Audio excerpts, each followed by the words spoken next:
Crucially, is the new use transformative, adding new meaning or purpose to the original work, or is it merely a derivative work that substitutes for the original?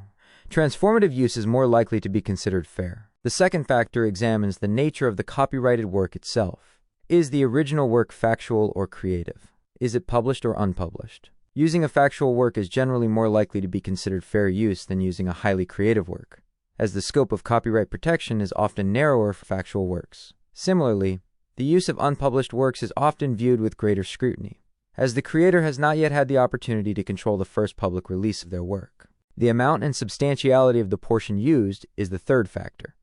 How much of the original work was used in relation to the whole? Was the heart of the work taken, or just a small, relatively insignificant portion? Using a small excerpt of a book in a review is more likely to be fair use than reproducing entire chapters. However, even using a small portion could be problematic if that portion is the most important or creative element of the work. Finally, the fourth factor considers the effect of the use upon the potential market for or value of the copyrighted work.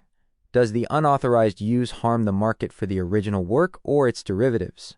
If the use acts as a substitute for the original, thus depriving the copyright holder of potential revenue, it is less likely to be considered fair. For example, distributing unauthorized copies of a movie would clearly harm the market for that movie and would not be considered fair use. It is important to emphasize that fair use is a nuanced and evolving area of law.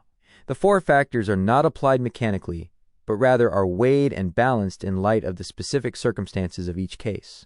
Because of this complexity, it is always advisable to seek legal counsel if you have any doubts about whether your use of copyrighted material qualifies as fair use.